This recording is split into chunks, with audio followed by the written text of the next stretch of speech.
Good evening, everybody, and welcome to this edition of History and Highballs. The Bergman White presents Outlander and the Cape Fear. My name is Stacy, and I handle adult education here at the North Carolina Museum of History. So whenever you join us for one of these History and Highballs programs, you and I get to virtually spend the evening together listening to some incredible stories about North Carolina places and people and what makes our state so special. If you enjoyed tonight's program, we invite you to head over to the museum's website at ncmuseumofhistory.org, where you can learn more about our upcoming programs, exhibits, and digital resources. This is also where you can learn more information about joining our North Carolina Museum of History Associates. Our associates and foundation provide crucial funding and support to the museum, which, in addition to many other things, helps make programming like this evening's event possible. If you're a fan of all things Scottish, or even if you just look really great in plaid, we're expecting official Outlander tartans from Scotland this fall in the museum shop. This will include scarves, blankets, handbags, gloves, all in the Fraser tartan plaid.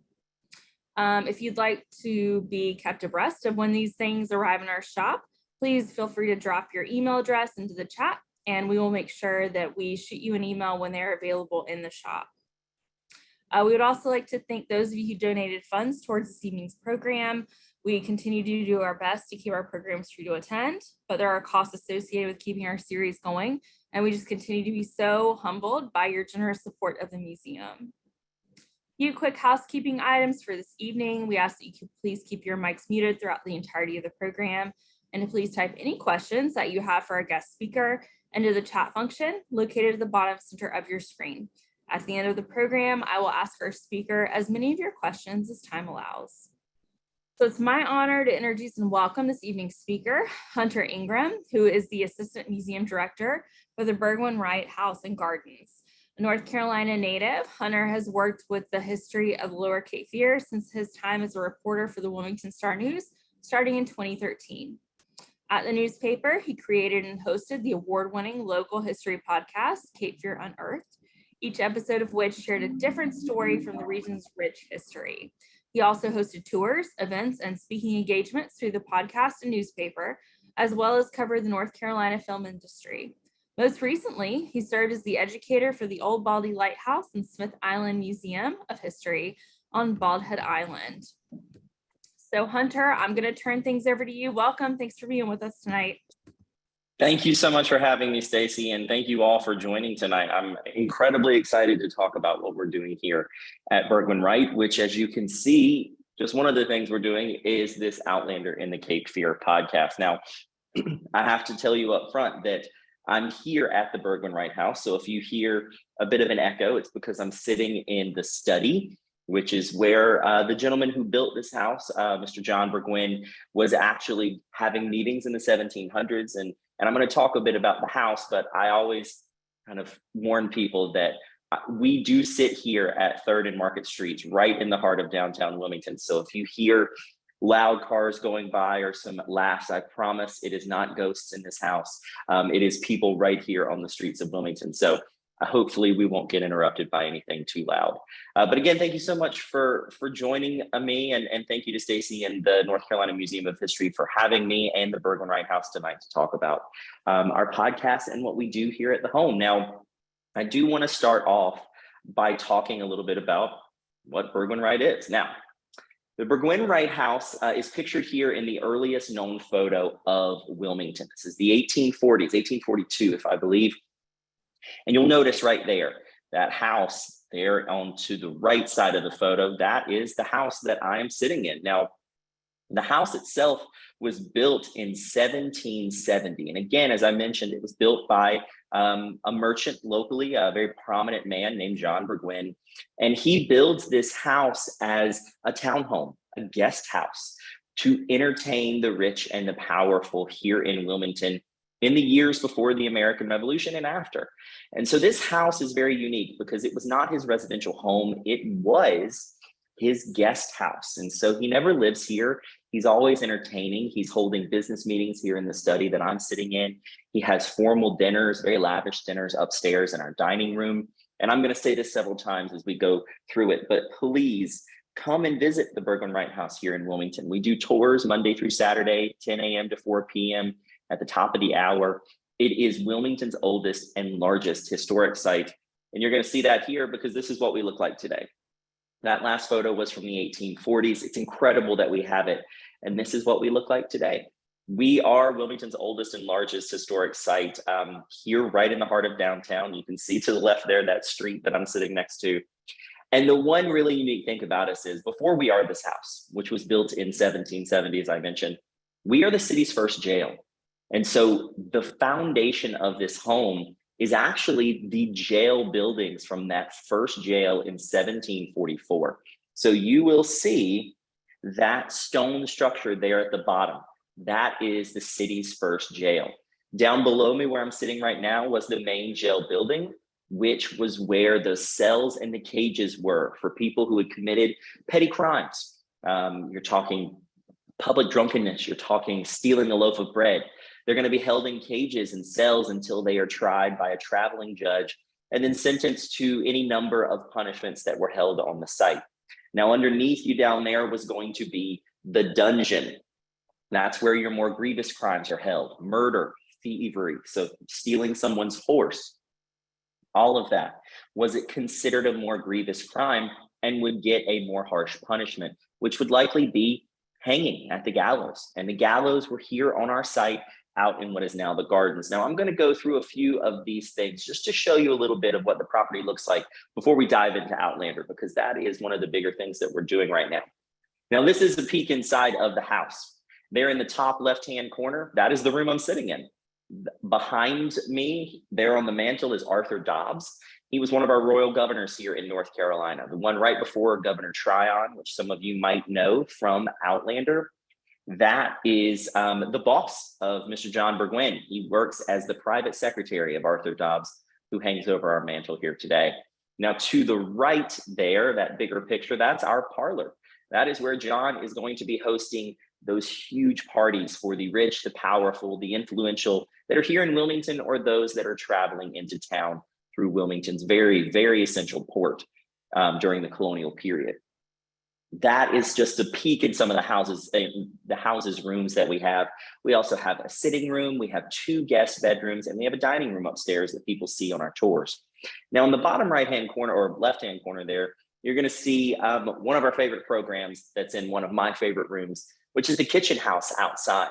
It's one of our 3 jail structures. We still have 3 of those 1744 jail structures. That main jail building that I mentioned, but also our debtors' cells outside, and the one you see here, which is the jailer's quarters. It's going to be turned into the kitchen house, and so it's a favorite spot of ours to take our 4th graders. Every year since 1952, we have hosted every 4th grade student in New Hanover County for a free field trip. It's required, it's part of the curriculum. They come every year, and they started for this year today.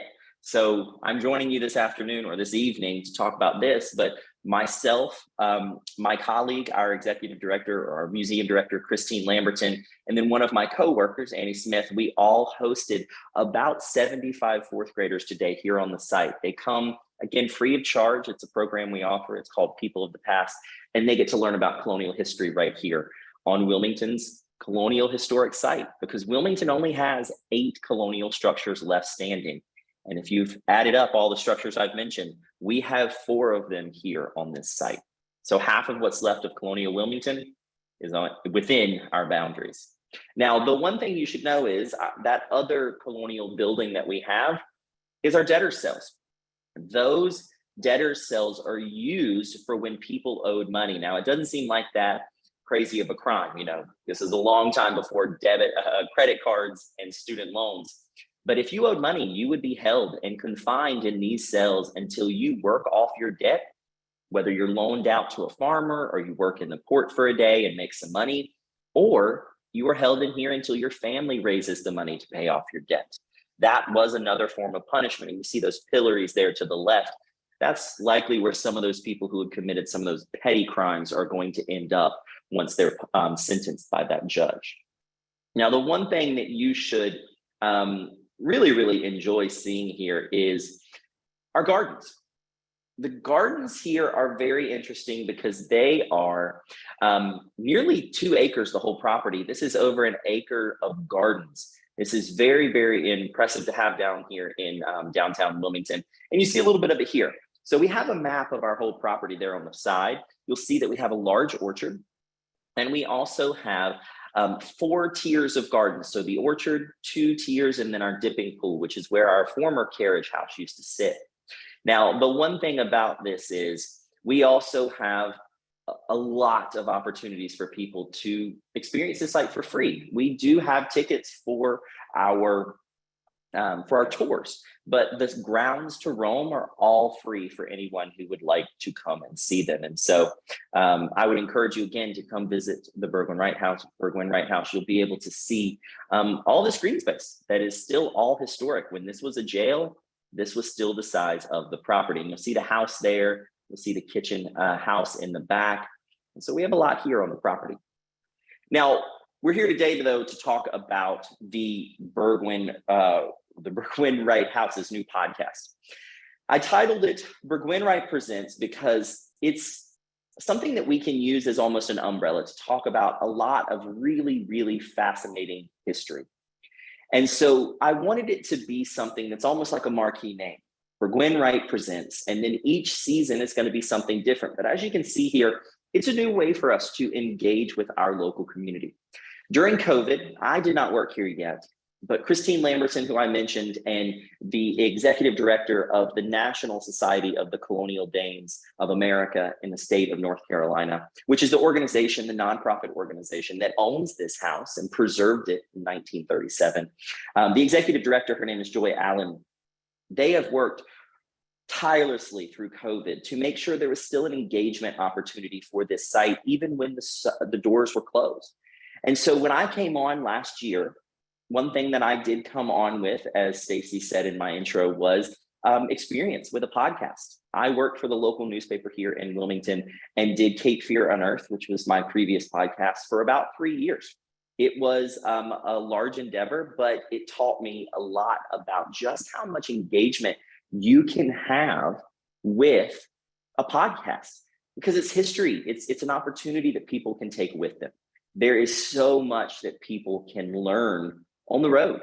I've had so many people, and this always warms my heart, tell me that they've gone on trips and they've listened to my podcast, whether it's Cape Fear Unearthed or Burgwin Wright Presents.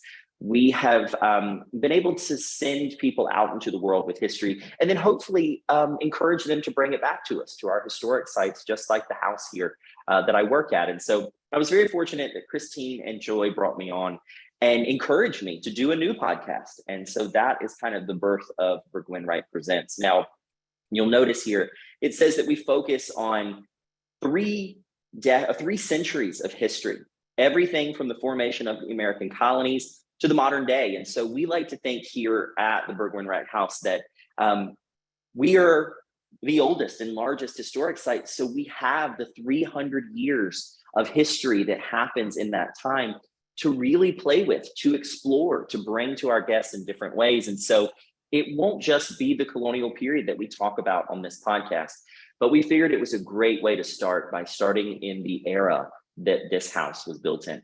Now, one thing I will note is every season that we do, we'll have a different topic. So today we are talking about Outlander in the Cape Fear. That is our first season, but every season will be different. Doesn't mean that we won't do episodes about Outlander in the coming months or years. I loved doing this too much to let it go, and we've created some really passionate fans who have liked what we've done. So I wouldn't dare disappoint them, but we will be exploring different topics. And so again, under that Burgwin Wright Presents umbrella, we're able to talk about a lot of different things that would have been history that happened while this house has been here at the corner of 3rd and Market Streets in Wilmington for 252 years. Now, one particular interest of mine is the intersection of popular culture and history. Now, one thing about me that I don't think was mentioned in what Stacy said, which is absolutely okay, is I write about television. My background is actually in film history, and I have a passion for writing about television. And so in addition to working at the Burgwin Wright House, I write for publications like Variety, Emmy Magazine. I wrote a few pieces for USA Today. Here at the paper in Wilmington, it's a Gannett property, so I've written for them as well. And so I love when I can see the history that I'm working with here on the ground in Wilmington reflected in the popular culture that I'm seeing on television and in movies. And I've got 3 of those shows here. Turn Washington Spies was about the Culper Ring that was used by George Washington during the American Revolution. Sleepy Hollow is a bit more of a fantastical story, but it's very special and near and dear to my heart because it's shot here in Wilmington for its first 2 seasons. I covered this. It was the first thing I ever covered when I moved to Wilmington in 2013. And so I've always been very fond of the fun way that Sleepy Hollow interacted with history. And then really the most recent example of this beyond Outlander that we'll talk about is there to the right. It is Our Flag Means Death, which is a very slapstick, outrageous comedy take on the story of the pirate Stede Bonnet, known as the Gentleman Pirate. And Stede Bonnet is something that I am very aware of in this area, because if you don't know your pirate history, Stede Bonnet was actually captured here in the Cape Fear, right off the shores of what is now Southport in 1718. Now, the show is not interested, I don't think yet, in showing his capture because it did lead to his execution, but it is a story that hopefully will eventually show Stede Bonnet's very real interaction with the Cape Fear region here. So maybe that's something we can do on the podcast moving forward. But I've always liked this intersection of popular culture and history. And that brings us to Outlander. Now, I assume that some of you listening are Outlander fans. I watched Outlander when it first began, and I'll admit there were a few seasons there that I didn't see when they aired, and I caught up on them afterwards. But I always was very fascinated by this history that really takes a time travel element. You'll notice the woman here in the photos. These are posters from the show's different seasons. Her name is Claire. She is a World War II nurse who time travels back to 1743 Scotland, where she meets Jamie, the Scottish Highlander there that you see beside her, who is going to lead her into this very tumultuous time in Scotland that will eventually lead to the Jacobite uprising and the Battle of Culloden. Now, you probably hear me kind of sinking into my podcast voice here. I have certain things that I say in each episode that it's almost like muscle memory. As I start talking about it, you might hear some of it come out if you listen to the show. But this is such a fascinating story because it's not just about Scotland. And Scottish Highlander stories were not just about Scotland then either. Outlander becomes an American story because Claire and Jamie here after the Battle of Culloden are going to arrive on the shores of the American colonies in the 1760s, right on the cusp of the unrest that will lead to the American Revolution. And so this becomes not only a Scottish story, but an American one and a North Carolina story, because like so many Scottish Highlanders, as we're going to talk about, Claire and Jamie settle in North Carolina, and they spend a good deal of time here in the Cape Fear region. And so it's such an awesome opportunity to talk about real history because Diana Gabaldon, who is the author of the books that Outlander is based on, she spent time here in the 90s as she was researching these books. She spent time here in Wilmington working with local historians that I am personally friends with. She did the research to put a lot of real history, an immense amount of real history into these books. Now it is wrapped around this fantastical and fictional romance, but the real history is there. And that is what gave us the opportunity to do something like Outlander in the Cape Fear for the Burgwyn Wright Presents podcast. So I want to walk you through the first season that we did here. We did 10 episodes, technically 11 because I did a prologue, and I'll mention that we do have a Halloween episode coming up that I will mention as we get to the end of the season. But I wanted to just take some of these pieces of Outlander that are real, characters, events, and just talk about the fact versus fiction of them. Really get into the heart of what makes this story special, because I know that there are a lot of people who love Outlander. I love Outlander. It was something that I really enjoyed, and now I feel like it lives in my brain a lot more than I ever thought it would, but that's not a bad thing. This is such an interesting story. It tackles a lot of really interesting topics that we try to tackle here at the Burgwyn Wright House, because all of this history is relevant to the history that we talk about with our guests, whether you're here on the ground or through the podcast or through the programs we do on the site or out in the community. And so we have a lot of things that really intersects well with what Outlander's doing. So like I said, I'm going to walk you through the different episodes we did and talk a little bit about how they relate to this area and the state of North Carolina. Now, I will say, as I just mentioned, we consider it to be history on a global scale because this story does start in Scotland, but it allows us to take, as it says here, a different character, an event, and then just discuss that real meat of it. What's real? What has been fictionalized? And what is the relationship between the two? Because there can be an interesting conversation there, something that, again, we do on the site. So in our first episode, I figured it was very appropriate to talk about how the Scottish Highlanders got to this area. Now on the show, hopefully I'm not spoiling anything for anyone, Claire and Jamie are trying to get back to Scotland at the end of season 3 when they run aground after a storm in Georgia. Now when season 4 of the show picks up, it is in Wilmington.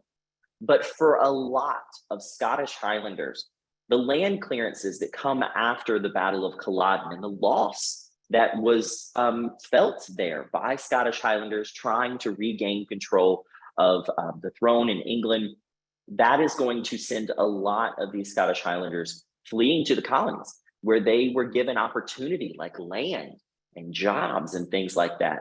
There was more of a place for them here in the colonies in many cases than there was in Scotland, which is really unfortunate, but it leads to some fascinating intertwined history between Scotland and North Carolina. Now, on this first episode, we were joined by Jim McKee, who is the site manager for Brunswick Town here in our area. Now, Wilmington, if you don't know, was incorporated in 1739, but we actually are predated by Brunswick Town, which is right downriver.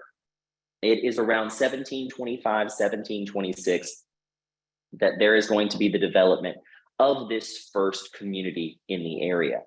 Now, Jim, he's a good friend of mine. He is the site manager down at Brunswick Town. I would encourage you to go see it. It is a state historic site. And that is where you see the first real attempt to settle the Cape Fear. And it is also a port, which is where 15,000, if not more, Scottish Highlanders arrived into the Cape Fear between 1739 and 1775. So even before the Battle of Culloden, there were people from Scotland coming into, and there's an ambulance passing by, so I apologize for the loud sounds. I'll pause for a second just to make sure. It has passed. Now, even before the Battle of Culloden, you will see people come through Brunswick Town, even when Wilmington is just a very infant city, and they're going to start making their lives in North Carolina. And so this episode, and I don't want to spoil too much about our episodes because obviously I encourage you to listen to them, but this episode was a great way for us to start out because it puts Brunswick Town and Wilmington at the center of this significant immigration that was happening in the years before the American Revolution. Now, Outlanders makes the point, and rightfully so, that Scottish Highlanders play a very important role in the years before, during, and after the American Revolution. This mass immigration is going to provide numbers for Britain, for some of the Patriot side here in the area. And so they were a force to be reckoned with because of how many people were seeking refuge and seeking a new life here in the colonies. Now, this picture that you see right here, this is the first image that you see in America in the fourth season of Outlander. Now, there is a bit of a prologue that shows a new set of time travel stones that will become important in the series, obviously, especially for those who watch it. But the first thing you see in Claire and Jamie's time is this noose. Now, what you are looking at is the reconstructed main street of Wilmington for the show. Now, if you all know this Outlander production, you know that it films in Scotland. Unfortunately, it does not film here in North Carolina. Now, when I worked at the newspaper at the Wilmington Morning Star, or the Wilmington Star News, Wilmington Morning Star was its old name, I actually interviewed Diana Gabaldon for a story that I did about Outlander's effect on tourism. Something that I personally feel now because I'm working at a historic site that is seeing an impact of interest from Outlander, just like places like Brunswick Town, and Tryon Palace, and Alamance Battleground are seeing from people just like you who have an interest in Outlander, seeking out historic sites that are important to that history you're seeing unfold on the show and in the books. When I talked to Diana Gabaldon, I was very interested to see how much interest and how much research she did here in the area. And I also talked to Outlander producer Merrill Davis, who said that there was a moment where they thought about relocating their production to North Carolina. They thought about moving here and being on the ground so they could film right in the heart of where the story happens. But they had such a dedicated crew base in Scotland, they did not want to transplant it somewhere else. And so they decided to keep it in Scotland.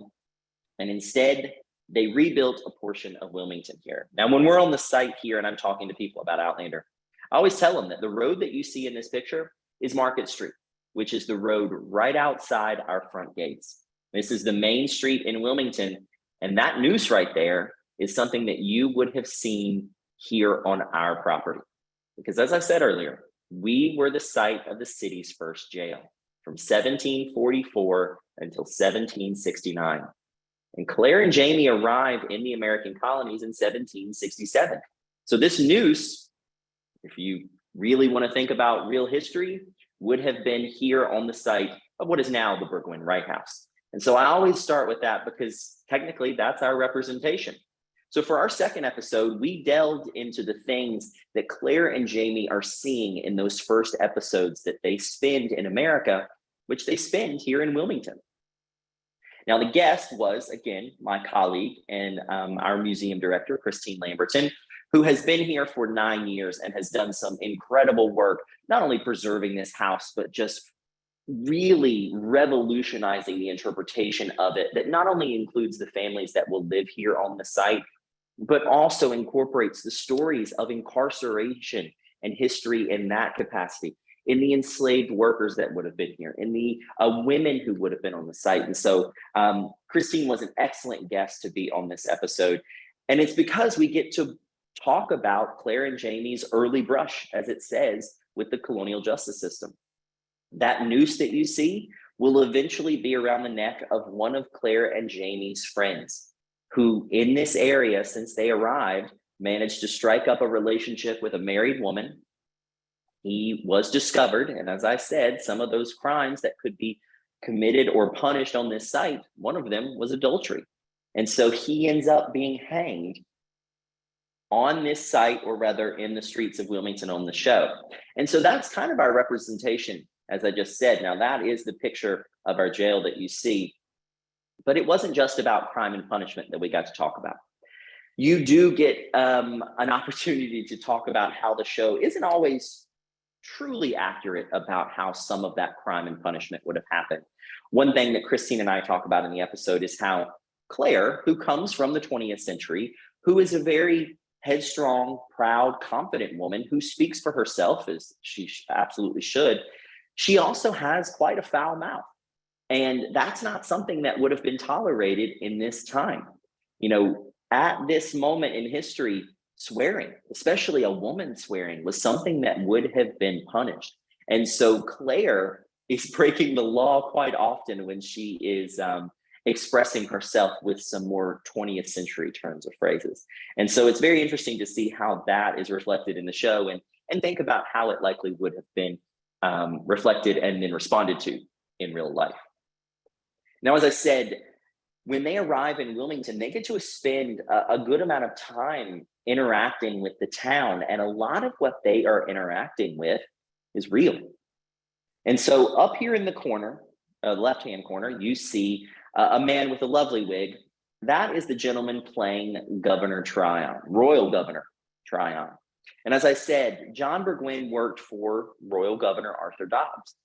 But when Arthur Dobbs dies, Governor Tryon takes over and becomes a huge force in this area, a huge presence. Arthur Dobbs, and for a time, William Tryon, are living downriver at Brunswick Town, making Wilmington the political center of this town. Now, Governor Tryon has plans to build the state capital, and a palace of his name in New Bern, which is what he eventually does. But while he's at Brunswick Town and while he's in Wilmington, this gives this area a ton of power and a ton of clout. And that's why you see Claire and Jamie in this area. We're not just a port, we're where a lot of this action is happening. Now, the picture here is Governor Tryon and his wife. In this moment, they are accompanying, or rather, Claire and Jamie are accompanying the governor and his wife to the theater here in Wilmington. Now, they are seeing a very specific play. They never say the name of the play, but if you listen to the words that are being said on stage in the few moments that you see this play happen, if you Google them, you're going to come up with a play known as The Prince of Parthia. The Prince of Parthia was a very real production, and I love that the show did this. They did not have to actually do this, but they took the time to make this notation. Over here to the right of the screen is the gravestone for Thomas Godfrey. He is, as it says, a playwright, and he is believed to be the playwright of the first drama ever written by an American and produced upon the professional stage in the colonies. The Prince of Parthia was his play, and that is what is being performed in that scene. Again, the attention to detail, that is why this podcast was so fun to do, because they took the time to put those details in, and we get to expound upon it, because this gravestone right here, this grave marker, it is less than a block from the Burgwyn Wright House, from where I'm sitting right now. And you'll notice it was erected by the North Carolina Society of the Colonial Dames of America. Now, again, their full name is the National Society of the Colonial Dames of America in the state of North Carolina. But they are also the ones who own the Burgwyn Wright House. They are the ones who have been preserving colonial history in this area, whether it's St. Philip's Church, which you just saw in one of our previous slides, down at Brunswick Town. They have a monument to someone we're going to talk about later, Cornelius Harnett, and they have things like this. And so there is a lot of preserved history and a lot of history to talk about that intertwines so perfectly into Outlander. And that is the kind of conversations that Christine and I were able to have in that second episode titled Crime and Punishment. Now, I do want to note, and again, I hope this isn't a spoiler, but down in the bottom left-hand corner, you are going to see a gentleman in quite a precarious position. Now, I'm not going to talk about who that is. I encourage you to watch the show or listen to the podcast to find out here who it is. But this is a form of execution that is depicted in the show, death by drowning. This is a man who is being chained to a pole in the Cape Fear River, which is here in our area, 3 blocks from the house. And he is being chained there so that when the tide rises, it will slowly come up above his head and it will drown him. Now, Christine and I had a lengthy conversation about how this likely would not have been a form of punishment here in the colonies. You might have seen it in other countries, but it is for dramatic purposes, very effective for the person who is in this position, which again, is, I'm not going to say just in case it's a spoiler, I don't want to dissuade people from listening to the podcast or watching the show, but it's a very interesting way to go out. Now, in our third episode, I was extremely excited because, as I said, I write about television, and I often have the privilege of talking to some of these people who work on shows like Outlander. And I've been able to talk to, as I said, Meryl Davis, who I did again this year for our most recent season. And then Starz, the network that runs Outlander, was generous enough to allow me to interview the showrunner, writer, and executive producer of Outlander, currently Matthew Roberts, here on our podcast. So it's not just about local historians that we were able to feature, but it was actually the people making the show. And Matt was incredibly generous to talk to us, not only about North Carolina and its representation on screen, but about the intricacies that it takes to bring real history to the screen, especially when you are thousands of miles from where it happened. Back in Scotland, they just can't walk down the road and show you Thomas Godfrey's gravestone or something like it. They have to be very precise in what they are recreating. And if you've read Outlander, the books, you know they are dense with real history. half of the stuff that Diana Gabaldon put the effort into putting into her books, they can't touch upon it on the screen. They only have so much time. And so they have to be very meticulous and very deliberate in how they are choosing what North Carolina history comes on the show. And so Matt was very, very generous in talking to us about that happened. And he also talked to us about the importance of telling colonial history in North Carolina in this area. If you've lived in North Carolina for a while, or if you know our area, you know, very often people talk about Wilmington in the context of the Civil War.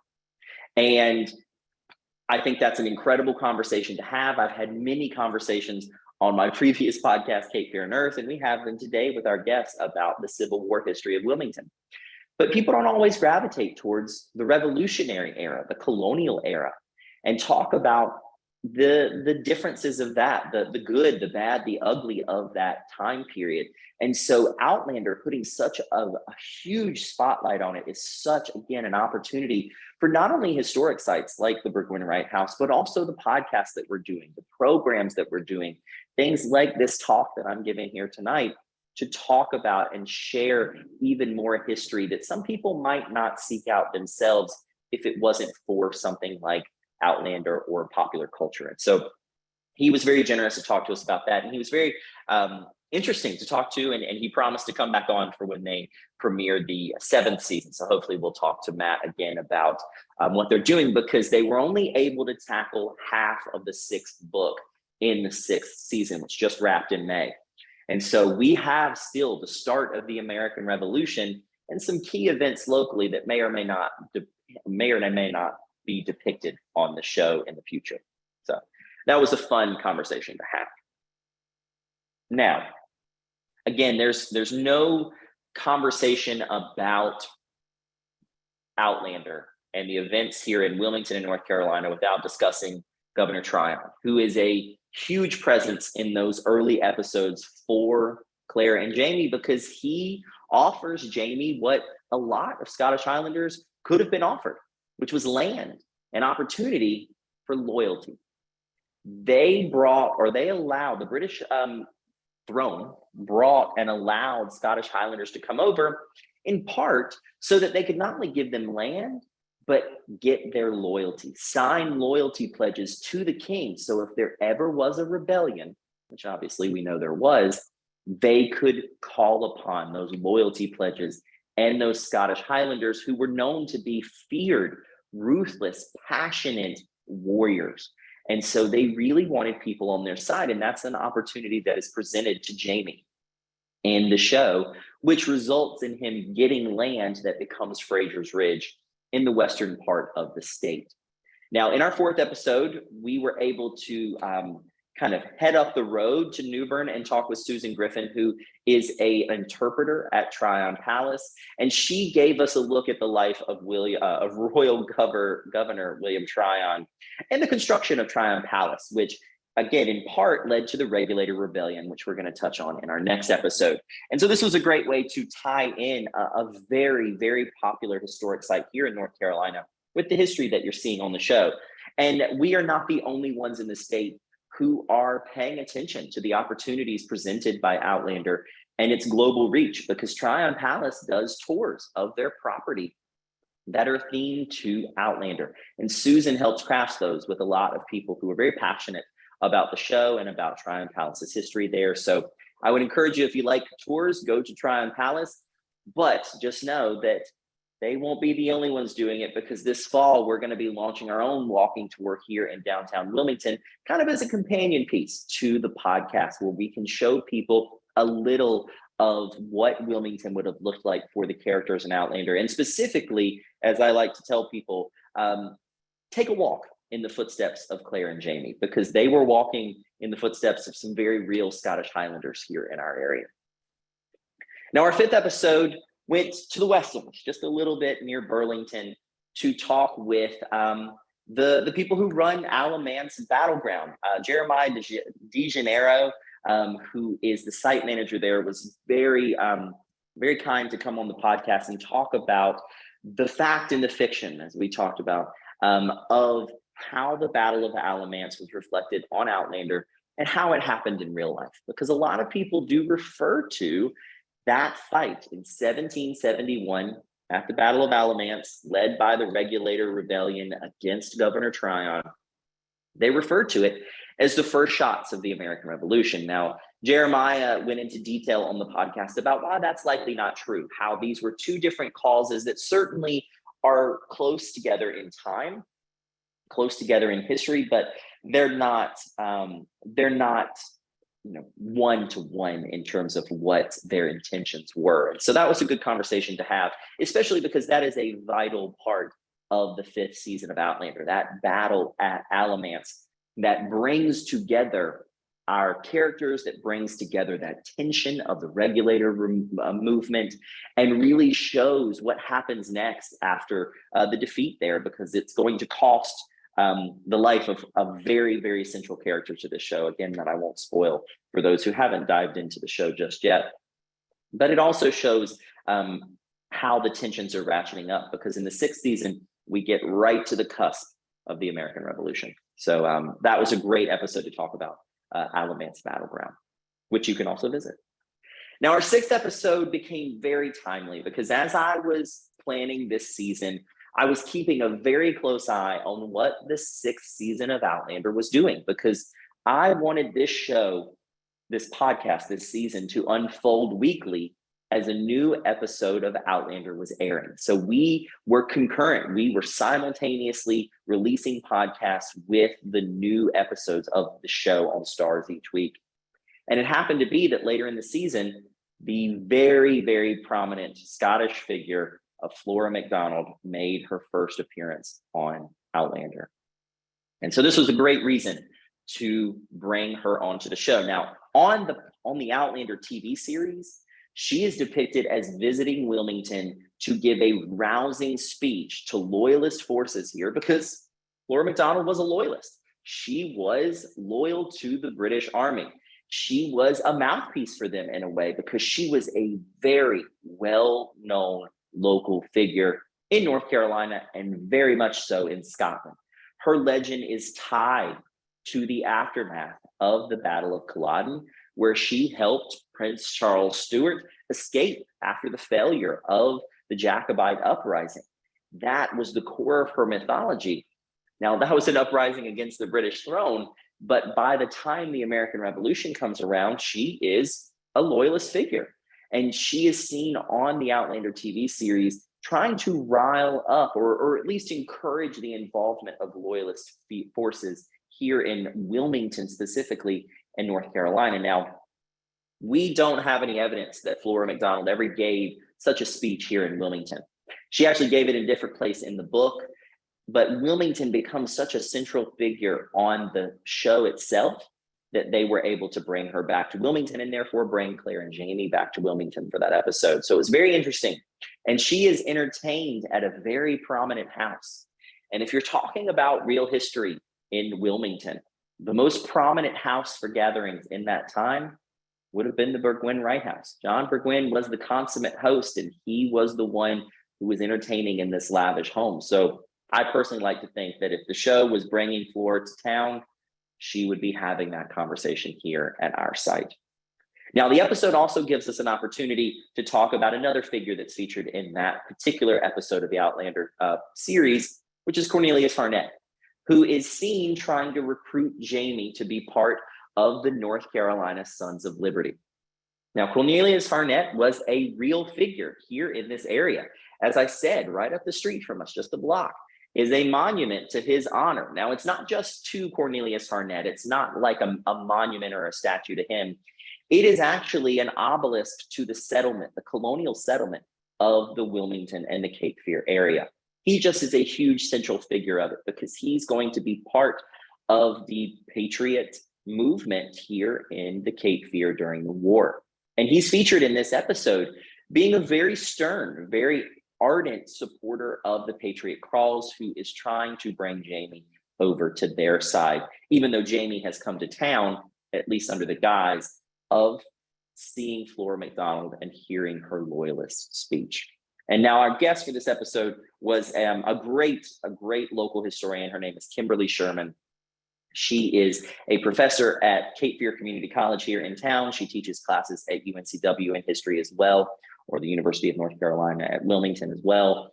And so she came on because she actually spent some of her time in college doing her master's degree in Scotland, studying the immigration of Scottish Highlanders from Scotland to North Carolina. So she is very entrenched in not only that story, but also the story of Flora MacDonald. So I would definitely encourage you to listen to that episode if you have interest in Scottish figures like Flora. Now, our 7th episode is about the pirate Stede Bonnet. Now, I told you at the very beginning of this particular presentation that we have a TV series about Stede Bonnet. It is on HBO Max, and it is a comedy called Our Flag Means Death. But Stephen Bonnet is a character on Outlander. They are not one and the same, because Stede Bonnet, the real gentleman pirate, will be executed in 1718. That is about 50 plus years before we see Claire and Jamie interact with this pirate, Stephen Bonnet, here in Wilmington and across North Carolina in the 1760s and the 1770s. And so Diana Gabaldon, the author of the Outlander series, has said a few times that she likely considers Stephen Bonnet to be the son, the illegitimate son of Stede Bonnet. And Stede Bonnet is a very interesting character because he was a proper Englishman. He was living down in Barbados before he actually throws his life away, his wife, his children, his wealth, to become a pirate. That's why he's known as the gentleman pirate. And that's why he was right for a comedy series, because there are so many things about him that just don't scream pirate. He wore very fancy clothes. He had a ship that had a library full of books on it. He paid his crew a wage. And so he's an interesting figure that clearly inspired, at least in some ways, the character of Stephen Bonnet.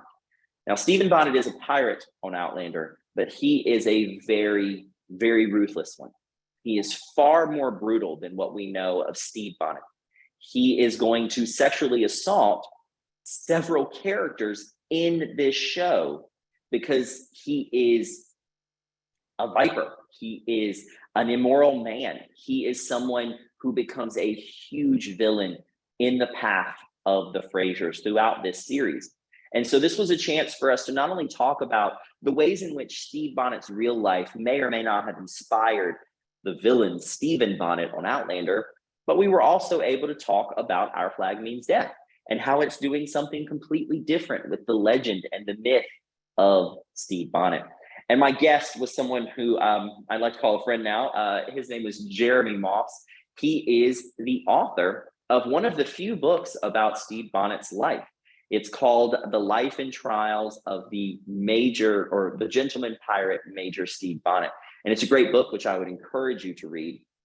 Jeremy came on to not only talk about, again, the real Stede Bonnet, but talk about how he's seen those connections between Stede and Stephen, and talk about what his impressions were of this really incredible new comedy, Our Flag Means Death. So that was a way for us to not only talk about Outlander, but another popular culture intersection that's happening right now. Now, in our 8th episode, we returned a bit more local, and we talked to the Scottish Society of Wilmington and one of its members, one of its former presidents, Bob MacLeod, about what the current culture of Scottish heritage is here in North Carolina. Because I think a lot of you will probably know that Grandfather Mountain has a legendary Highland Games every year. They had it this spring or in summer. We had the Port City Highland Games here in the area. There are dozens of other versions of it across the state.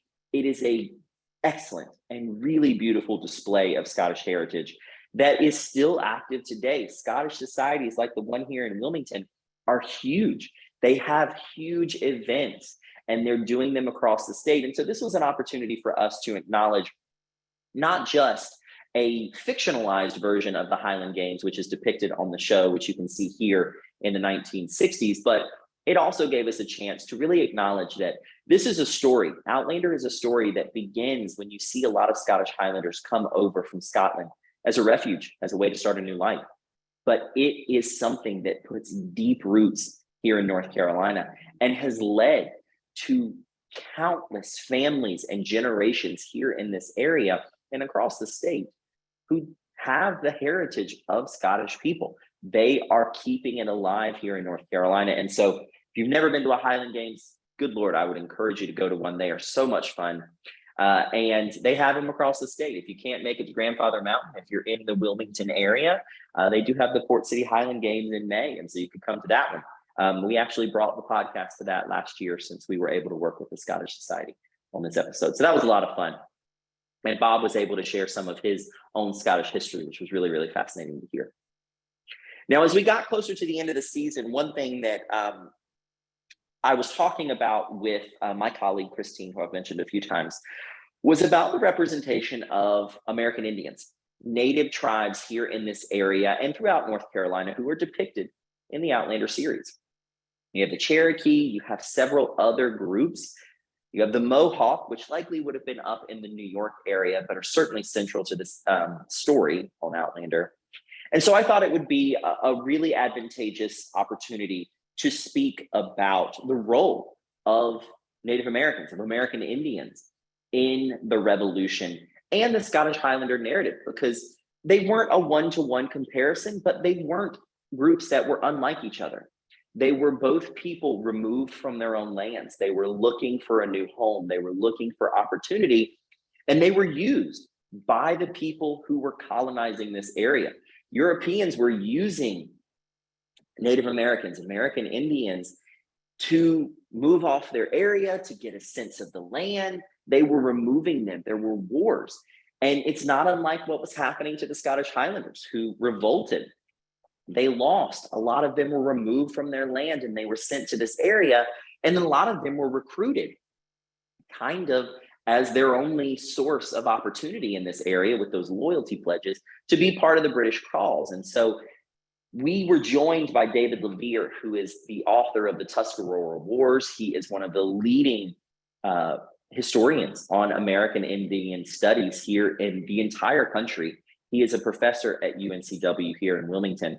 And he came on to talk about what was a very, very delicate and not so cut and dry relationship between the American Indian and the American Revolution. What role did they play?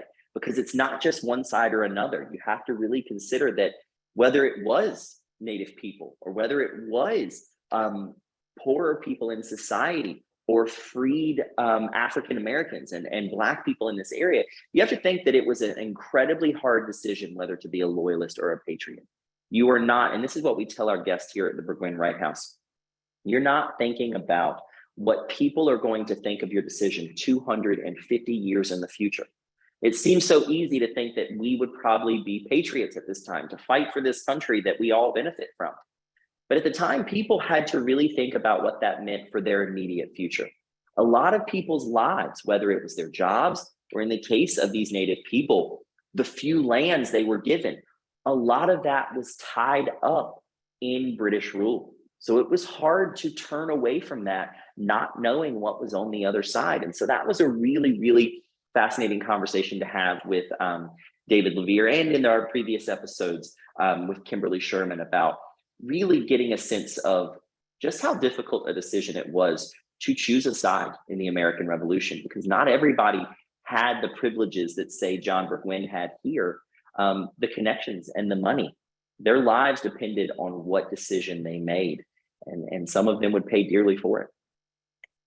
Now, for our season finale, we kind of look to the future of Outlander, because as I said earlier, the 6th season of the show does not depict the full 6th book. And in the 6th book, we actually see Claire and Jamie witness the start of the American Revolution. And one of the earliest battles in the American Revolution, and one of the most pivotal, is the Battle of Moores Creek Bridge here in this area. It's about 25 miles north of Wilmington. It is a national battlefield today, the only national battlefield in North Carolina. We have the Guilford Courthouse, which is a national military park, but Moores Creek is our only national battlefield. And that is because it was so essential to what happens in those early years. It is a very swift, but very important victory for the Patriot cause in February 1776. So within the first year of the war, it is going to keep the British forces, the Loyalist forces, out of the South for 3 years of the war. But how it ties so significantly into the Outlander story is because those who suffered the most losses were the Scottish Highlanders on the loyalist side. Those who had sworn allegiance to the British crown to get an opportunity here in this area, they were called up to fight on the front lines there at Moores Creek, and they paid the price. There are dozens that will die in that. And they go into battle carrying broadswords, which was the signature legendary choice weapon for Scottish Highlanders. They were fierce warriors, as I said, and they went in for that almost hand-to-hand combat. They charged into battle with swords, but the Patriots were carrying muskets. And so they were a bit outmatched with that, and they will pay the price. And so it is very famously known that the Battle of Moores Creek Bridge is the last time that Scottish Highlanders will use the broadsword charge as they head into battle. And so Scottish Highlander history, Scottish Highlander blood is incredibly ingrained in the history of Moores Creek. And so that's why we chose to end the first season of Outlander in the Cape Fear and the Burgwyn Wright podcast on, because this is such a pivotal moment that even where history and fiction diverge in real life and through the Outlander series, there is no denying just how important Scottish Highlanders were to Moores Creek.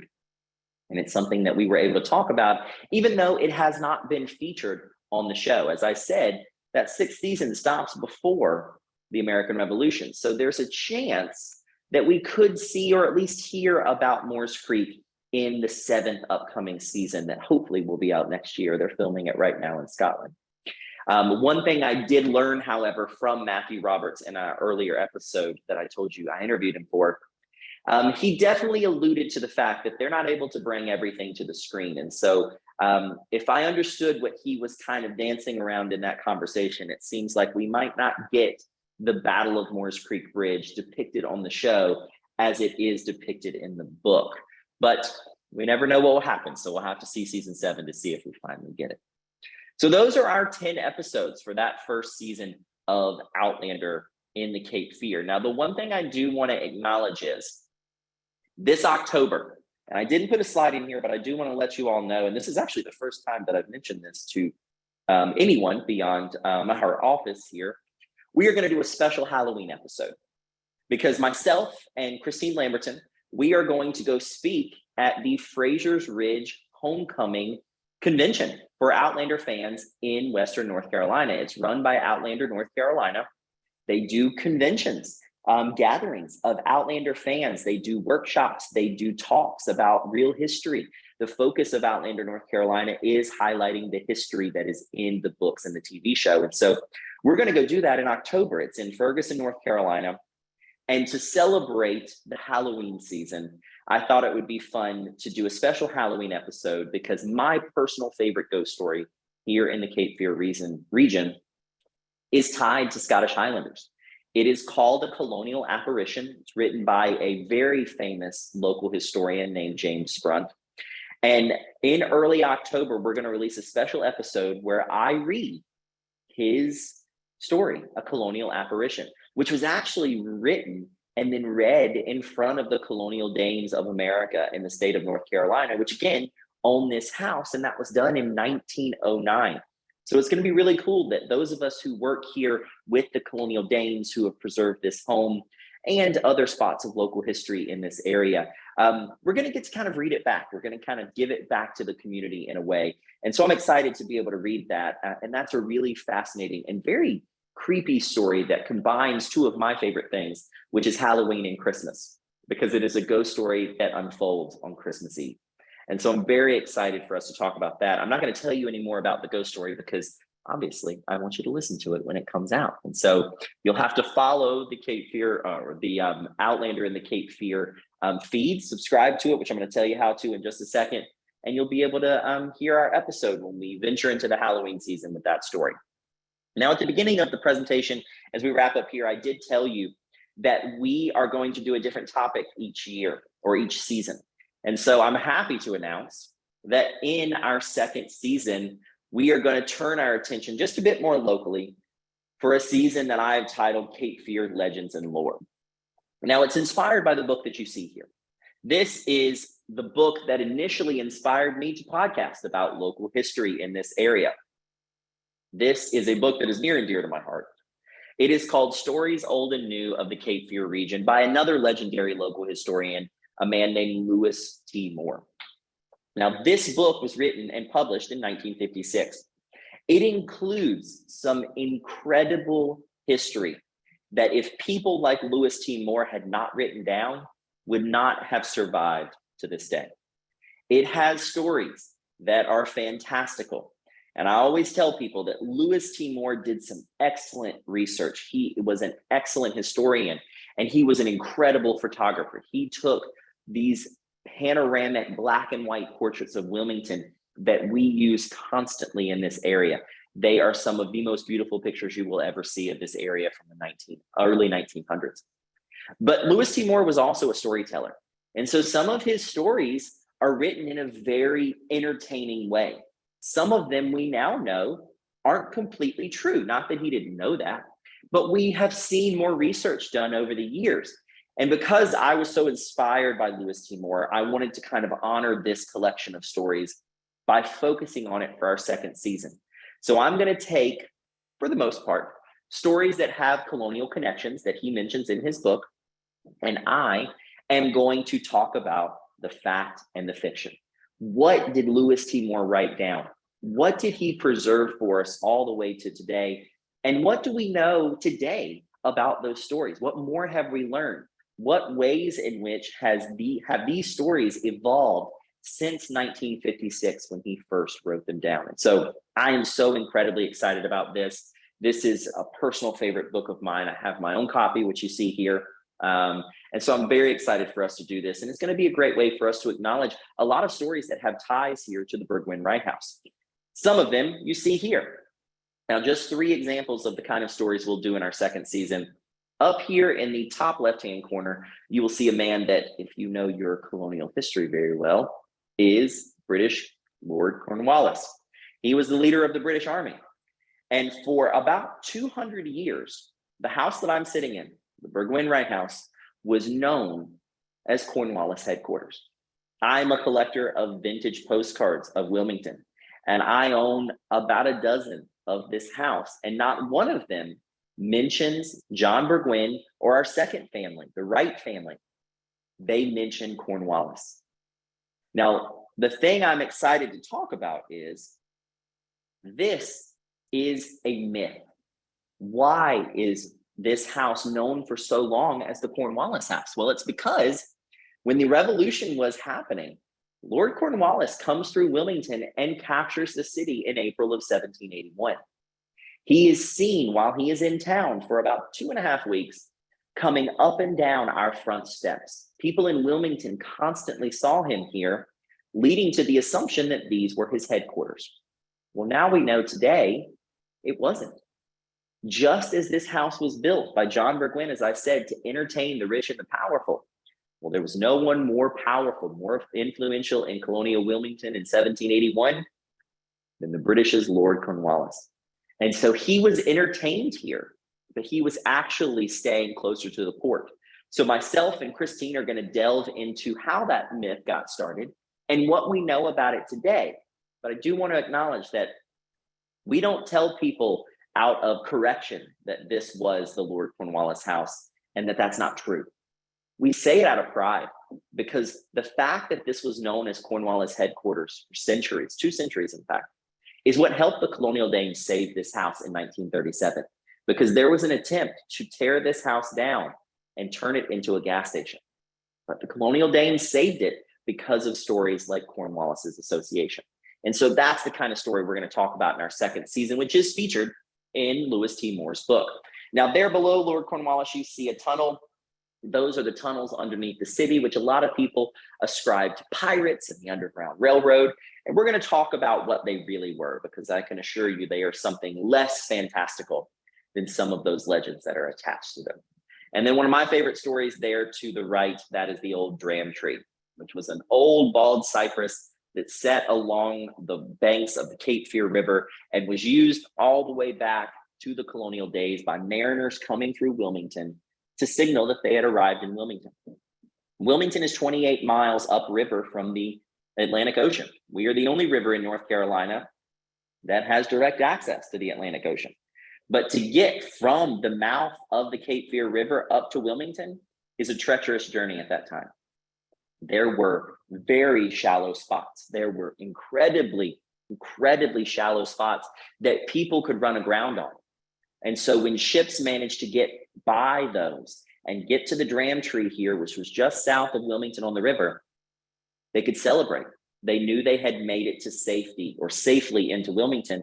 And so they would pass around a dram of rum or whiskey and they would celebrate on board, or vice versa. If you're heading out of town, you would pass around a dram of whiskey or rum to celebrate your voyage and really use it as a good omen to hopefully get past all of those shoals and those sandbars. And so we're going to talk about the legend of the Dram Tree because it's tied to a lot of myths and legends in this area. And it's one of my favorite things. So I'm excited to talk about that as well.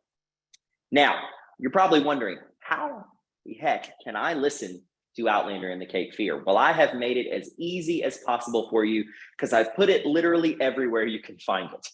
And I laugh about that because I want people to listen to this. I want them to get as excited and entertained and engaged with this history as I am. I love colonial history. I love these intersections of popular culture and colonial history. And so I want people to listen to it as easy as possible. So we are on all of these platforms. I know a lot of people listen to podcasts on Apple Podcasts, on Spotify, on Stitcher. We are all on there. Now, you probably want to search Burgwin Wright Presents. That's the name of the actual podcast. But if you search Outlander in the Cape Fear, you are still going to find it. And again, if you press subscribe, can't thank you enough because it helps more people find us, but you will also get those new episodes that we get, whether it's new installments of Cape Fear or Outlander in the Cape Fear, or it is our next season, which is Cape Fear Legends and More. So there's plenty of opportunities to find it. And again, these are all of our different platforms that we're on, but you don't have to listen to it on those platforms. We've also made it incredibly easy to listen to just on your computer. If you go to the Burgwin Wright House and Gardens website, which was www.burgwinwrighthouse.com, you can easily find us. There at the top of the page, you see that black arrow? We have a whole tab that says podcast. If you click on it, and we actually have a second one down there to the bottom right-hand corner, if you click on it, you are going to be taken to this page, well, one of these pages, and it has a player where you can listen to this podcast for free. So whether you listen to it on our website, which we always encourage you to visit our website so you can see all the fun things that we're doing, but whether you listen to it on our website or you listen to it on one of those podcast platforms, it is free. We wanted to make sure that everyone had access to this program that we do because we don't just want people to come in and explore our site. We obviously want you to come as much as you can. We love seeing you. And there's no better way to experience the history of this particular property and the jail and the house.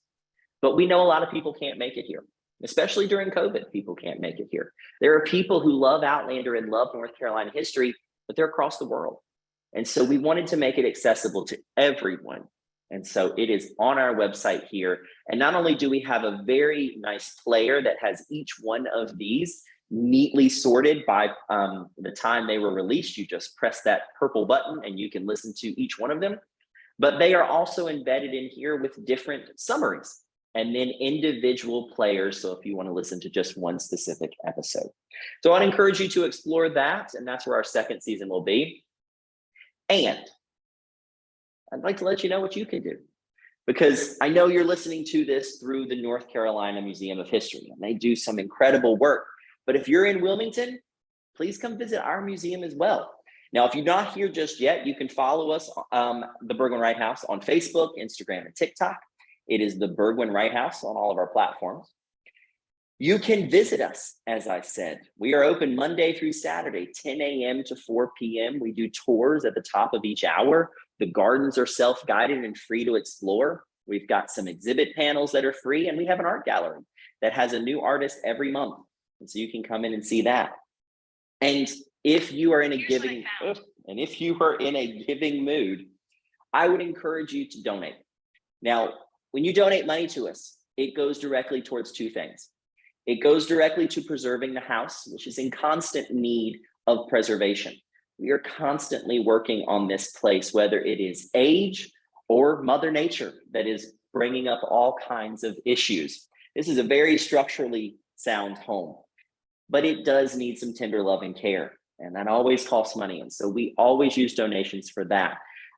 Christine and Joy Allen and the Dames have done some incredible work preserving this home for the future, but there is always more work to do. And so your donations go to preserve this house, and it goes to fund valuable programming like the People of the Past, which is our 4th grade programming that I told you about earlier. And so if you were so inclined, we always appreciate donations. You can do it right on our website, or if you come visit us, you can do it in person. And then obviously you can support us by listening to the podcast. Outlander in the Cape Fear, which we just talked about, is available now, all 10 episodes. And if you listen to our prologue, it's 11, just a little extra information about what the show is. And then Cape Fear Legends and Lore is coming this fall. And I'm happy to take any questions that people might have. Thank you so much for listening to me. This was a blast, and I hope that you all had some very Scottish appropriate drinks while we were listening to it. And I think that Stacy's going to help us facilitate any questions that might be needed. So Stacy, if you want to let me know what questions people have, I'd be happy to answer them. Absolutely. Thank you so much, Hunter. This was all so exciting. We have a lot of questions and comments in the chat, so let's just get started. The first one is, do y'all, I'm assuming Bergwijn Wright, do any other virtual programs? Yes, we do. So if you go on our website, so up at the top of the program, or up at the top of the website where you saw podcasts, you'll also see history, and we have a section of recorded programs. And we do lectures at the house. We did one last week with one of our guests, Kimberly Sherman, on women and female figures in Wilmington during occupied colonial Wilmington, when Cornwallis was here in the 1700s. And so we record all of those. So if you want to listen to some of the other things we've done on the site, they are all there to listen to for free. And we will continue doing things both here on the ground and at the house, and we always record them. So there's plenty of lectures that we'll have coming up, especially at the first of the new year. Awesome. So our second question is from Karen, and they ask, are the writers of the Outlander series from North Carolina, the grounds of Bergwijn Wright, are they open year round, and anything special planned during the holiday time frame? Oh, perfect questions. And that last one's really exciting. So the people who are doing the show, I do not think they are from North Carolina, but Matthew did tell me that he spent several weeks road tripping across North Carolina so that he could learn and get a sense of the state here, since they weren't going to be filming the show. And I know that Meryl has visited as well, Meryl Davis, who's another producer. And so I think they've done their homework. And they certainly rely on Diana Gabaldon's excellent research in her books. So I don't think they're from here. I don't know their genealogy. They might have family here. Who knows? They might be Scottish. But I think they've done the work. We are open year round. We are closed on major holidays, but we are open year round. So, you know, we just finished out the busy tourist season. But if you decide to take a trip to Wilmington on a weekend, we're open on Saturdays, and we're open 10 a.m. to 4. So please come by. And your last question, which was, do we do holiday events? Well, great question, because you are looking at a picture of our annual holiday open house, which is our biggest event of the year. Now, we do ticketed tours of the house, but every December, and this year it's going to be on December 10th, we open the house to the public for free. We have dressed interpreters in every room, and they talk about the history of the house. We also have these very, very carefully lit lanterns outside, luminaries, excuse me. And the entire house is dressed in fresh greenery and fresh fruit, as it would have been in the colonial period. The colonial dames, who again own the house and have preserved it in 1937, those local members in the New Hanover County group, they come in a few days before our open house and they dress the house out completely in colonial holiday attire. So it smells wonderful. It looks beautiful. We have those dressed interpreters. You can come through for free. We have crafts and programs in the bottom floor, our what was the former jail. We have those for kids. We have people dressed in all kinds of eras. We'll have someone from Moores Creek who will be dressed as a Scottish Highlander. And we do all kinds of things. And during the day, that day, we have a holiday market. We do local craft markets 4 times a year for local vendors. And so we'll have one of those in the gardens. You can explore that and then come back in the evening and see the house beautifully lit up and decorated for the holidays. And that's on December 10th again. Yeah, if any of you guys are in the Wilmington area around that time, it's absolutely worth it. It's gorgeous. And it's free. Yes. So our next question is from Vicky, and they say, how much research do you think Diana really did? It seems like it would have been an enormous work for a non-historian, and just wondering if you felt like she maybe had consultants. She absolutely did have consultants, and they still have consultants on the show who can help kind of sift through a lot of this history, because you are correct, it is dense history. Colonial history, again, it might not be the one that people always talk about first, but it is incredibly storied. It is very important history that has there's certainly implications to our present day. I'm currently sitting in our study next to a copy of the Declaration of Independence, which was signed by a man who I'm sitting next to his portrait. And so this time period is just so incredibly important to what we have now. Speaking to Diana, though, I know she did a lot of research. I don't know everything that she read into. When I interviewed her in 2020, I think it was early 2020, she was very gracious about how much she relied on local historians, whether she was here or in different parts of North Carolina, or certainly in Scotland, where she's dealing with even bigger history than just the Wilmington area. And so she's very gracious. If you read her book, she has very lengthy acknowledgement sections at the beginning of each one. And I personally pick up a copy. I mean, I have copies of all of them, but I've noticed a lot of local historians that still work in this area that are thanked for the help that they gave her. So I think there's certainly some consultants that help them today. And that's what Matt talks about on the podcast. He talks about how they still have to make those decisions about what North Carolina history, whether it was real or depicted in Diana's books, what makes the jump to the show. And so I think they still are having those conversations and doing that research. So earlier in the talk, you talked about the walking tours of Wilmington. So Madeline was curious when those will be. Do you know? So we haven't started them yet. As I said, I would encourage you to look at Tryon Palace. They do an excellent tour, and they've been doing it for a while. So they have done some really good work. Susan Griffin, who was on the episode about Tryon Palace, they have done some really good work crafting a tour at Tryon Palace. And really, I have a background in walking tours, and we've gotten some requests from people to do Outlander ones. So we're hoping to launch it this fall. It'll start here at the Burgwyn Wright House. So just, I would encourage you to follow us on social media. When we finally have a full date for that, we'll certainly announce it.